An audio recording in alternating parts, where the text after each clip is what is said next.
Go on, Derek. Go on. Go on. Yes, come on. Come on. Yes. Oh, hi.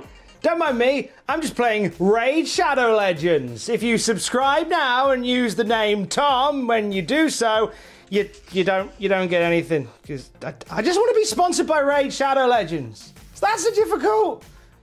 Here's some wrestling news. Some unusual SummerSlam 2020 locations have been rumoured. Future WWE plans in Saudi Arabia have been revealed. And which WWE star turned down the Impact Wrestling Hall of Fame? SummerSlam is just around the corner. It's weird that when we think back to when all this pandemic malarkey kicked off, we were thinking, hey, by SummerSlam, we'll all get together, nice big stadium show, we'll do WrestleMania in August, it'll be great. Well, yeah, that's not panned out, has it? Turns out that Boston has biffed off SummerSlam and it's coming out of the Performance Center, or at least some of it is. Mike Johnson from PW Insider Elite has offered a little update on this, and he says that there have been talks going on regarding moving SummerSlam to two possible other locations.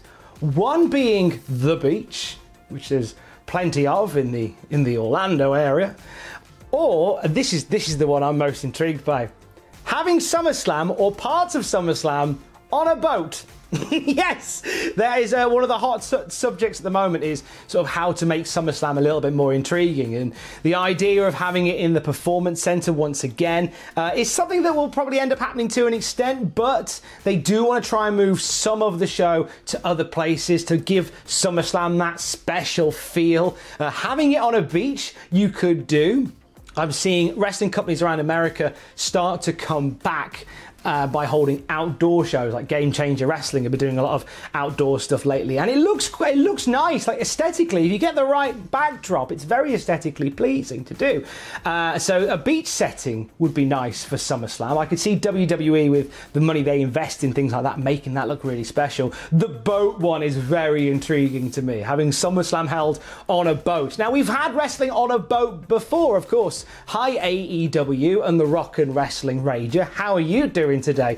The idea of having it on a boat, I think, is a nice idea as well. Again, it's just offering that different aesthetic for SummerSlam to make it just pop out of the screen a little bit more. We don't know exactly yet where this is going to go from here. Obviously, having an outdoor venue greatly reduces chances of COVID-19. So, as well as an aesthetic decision, it would also be a choice made on health as well. You can feasibly then surely do like a battle royal if it's outside. A battle royal at the beach.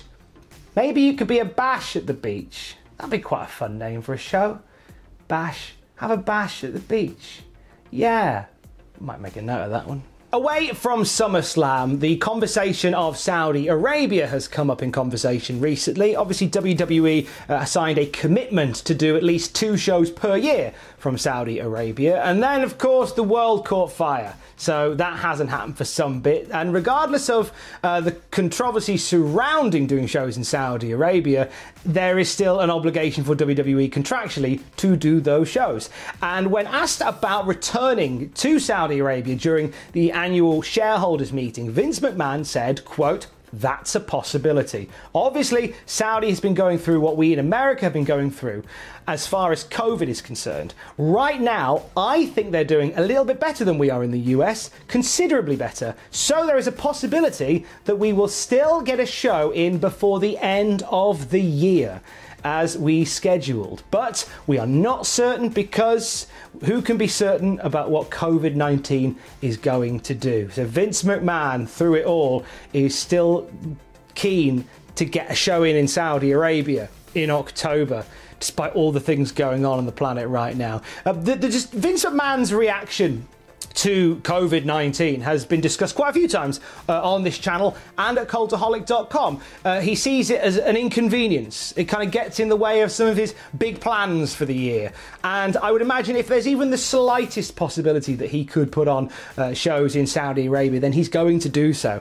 And if there was ever any question on how the relationship is between WWE and Saudi Arabia, this should put it to bed as well, as WWE have posted a job a job application, a job opening in Saudi Arabia. They're looking for an executive assistant for WWE based in Saudi Arabia. The application goes as follows. WWE has an exciting opportunity for an energized, organized and proactive executive assistant to work in WWE's Saudi office. The ideal candidate will be a dedicated, hard-working professional who is team-orientated, extremely agile and intuitive. The executive assistant will provide professional, confidential support to the VP and the general manager in Saudi. Responsibilities include administrative support, day-to-day management, organizing travel and accommodation, preparing presentations using PowerPoint. I hope you've got those transitions down pat, team. And to keep with current WWE product, you need 7+ years of previous experience as an executive assistant supporting senior level executives, and you must be good at calendar management. You must have a can-do, flexible attitude and demeanor, and you must be able to work flexible hours and overtime as needed with 24/7 on-call availability. I think anybody that's worked in sort of major positions within WWE will tell you, and probably have told you in podcasts and in shoot interviews, that it is a 24/7 gig. Like, you can have some conference calls that go on into the wee hours of the morning. Also, you need to be a team player with engaging personality and a good sense of humour. So you may do a bit of writing as well, you don't know. So very much Saudi Arabia and WWE continuing on with their relationship together, regardless of some of the stuff that may have come out over the last, maybe in the last week or so, since Gallows and Anderson opened up about what happened during Saudi Arabia. The relationship seems to be strong and seems to be continuing. The NWA champion Nick Aldis was on Busted Open Radio, and he was talking about some comments that were made against him by Bruce Pritchard on Something to Wrestle, in which Bruce Pritchard said that Magnus lacked the it factor. When he was in TNA, he wasn't particularly glowing about Nick Aldis, and Aldis put out a tweet saying that he was going to talk about the comments that were made on Busted Open Radio, and he did. And Nick said the following: Bruce and I spoke on the phone, and Bruce claimed, quote, on the podcast, I was talking about the Magnus character, not Nick Aldis. Nick goes on to say, his team uploaded a video that had a picture of me with the NWA title on it and used my real name. So he's full of SH1T. He lives in a past mentality where he thinks because he's in WWE, he can say whatever about someone and that the only thing anyone will hear, and that will be the opinion everyone shares. It doesn't work like that anymore. Aldis went on to talk about Bruce's time in TNA, where he worked behind the scenes there. And he said by the time Bruce was relieved of his duties in TNA in 2013, he had viewership down to 1 million people. By the time I held the world title at the start of 14, we had viewership back up to 1.3 and peaked at 1.5, which is just shy of 1.56, which is the lowest Raw rating in history, which is the rating that came out of the same week he decided to trash me on his podcast. Maybe that extra bit of rating that Raw got, that's the extra it factor that I don't have. It can't be that his entire roster doesn't have the it factor. If only I had the it factor that those guys had, I could have got that extra half a frogging rating. He didn't say frogging though. Aldis got very angry here, and you know what? It's Nick Aldis is a very passionate wrestling character, a very passionate wrestling person. It's very much his thing, and I get that he was called out by Bruce Pritchard in the podcast, and he had something to say on it, and he addressed it.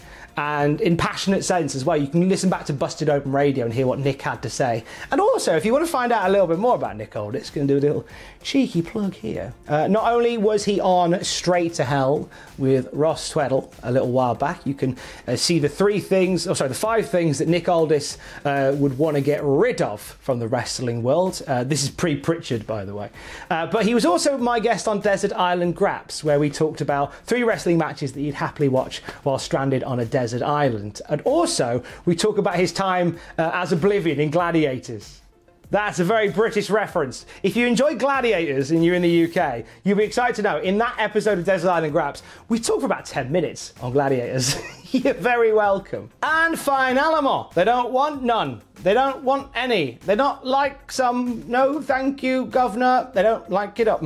That is the words of AJ Styles' theme music. I had to sing it out of key, otherwise we'd get demonetized. AJ Styles was on his Twitch stream chatting about the Impact Wrestling Hall of Fame, which, as you and I know, contains Team 3D, Gail Kim, Earl Hebner, Kurt Angle, Sting's in there, I think. Is Crazy Steve in there? If he's not, he will be. Hashtag Crazy Steve for Hall of Fame. But he talked about being offered it, and he talked about turning down the Impact Wrestling Hall of Fame. Now, when you think Impact Wrestling / TNA / GFW / NWA TNA / NWA TNA PGA LMA manager 2002, you think AJ Styles. So it was a surprise to think that he wouldn't want a part of it. He literally wanted none. But AJ said the following on his Twitch stream about being offered the Impact Wrestling Hall of Fame. He said, "It was offered to me, but I was working for Ring of Honor and New Japan at the time, and I said, I'm not doing that. I'm not going to do a TNA event when I'm working for someone else. I didn't think it was right, and I was still wrestling. I always think it's weird when people are still wrestling and you want to put them in the Hall of Fame. Wait until they retire. As long as I'm working for WWE, I definitely wouldn't do it. I'm not saying I wouldn't ever, but if I'm working for another company, I'm not doing it." Which is a shame, because I think AJ Styles is surely first ballot Hall of Famer for Impact Wrestling. Maybe when WWE buys Impact Wrestling. Oh, that's going to upset people. I don't think they're buying it anytime soon. Impact are doing just grand. They don't need that right now. They literally don't want none. But AJ Styles, I think, when the time is right, should definitely go into that Hall of Fame. He should go into all the Hall of Fames. Big love of the work of AJ Styles. That is your wrestling news for today on the YouTube channel today. Of course, it is Tuesday. You know what that means. It's Raw graded with myself, and it is the WTF moments from Monday Night Raw as well with Ross. If you missed it, it dropped yesterday. I urge you to block out about 40 minutes in your day to watch Adam Pacitti playing the LCD wrestling games that he bought off eBay. They're just, little bit of my history in some of those games. I was so excited to see it. Block out some time, watch Pacitti playing some LCD video games. Thank me later. Stay safe. Love you, bye.